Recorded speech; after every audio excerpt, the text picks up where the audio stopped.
Hey, I'm Dr. Charles Cole III. We are in Philadelphia.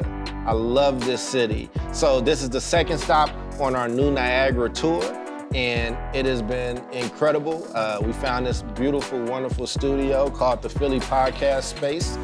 In a few hours, we will be at Boys Latin to meet with community members, educators, clergy, to have another conversation about education in the Black community and ways we can advance. And I'm looking forward to gathering more data, reviewing what we learned in Memphis and combining it here, and just to have great conversations with our community about our education. The new Niagara is a spiritual successor to W.B. Du Bois's Niagara Conference that he used to do a long time back in the day that would bring people together to talk about Black issues and try to solve Black problems. And we wanted to do the new Niagara in the spirit of people such as Du Bois and even Booker T. Washington. I know that they didn't always get along, but what they did do well was bring our people together to discuss our issues so we can have some agency and start to solve some things on our own. What we're doing is we're collecting data in each of these 5 cities, which is Memphis, Philadelphia, Atlanta, Houston, and Chicago. And we're culminating that data to see what are the trends that are emerging, what's working in these places, what's a potential political platform that could help us build better Black education, and then also what does personal and communal agency look like to make sure our communities are getting what they need. So I'm very much looking forward to hitting all 5 of these cities and the research and testimonies that come out of it.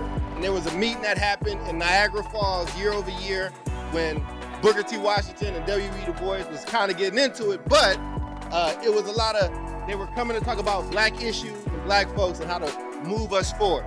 And in those meetings, the NAACP was formed.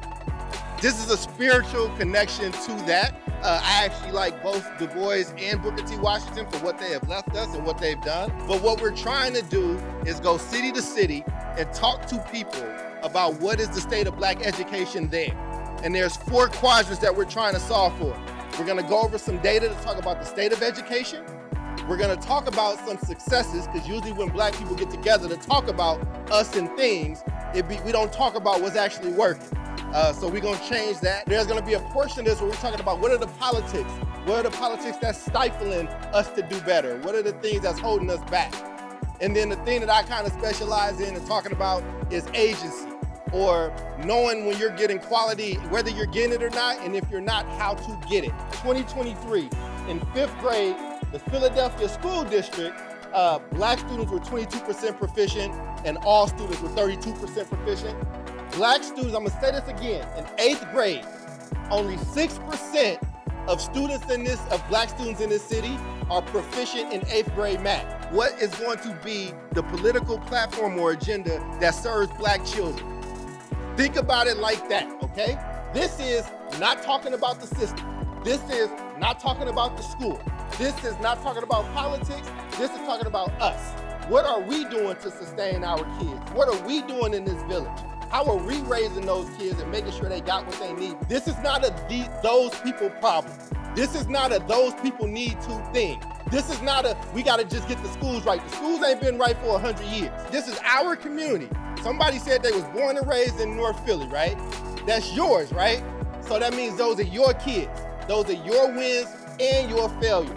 So what does that mean when we get to that I have no point? more comment. Your shoes are very nice. Mr. Cameraman. Thank you.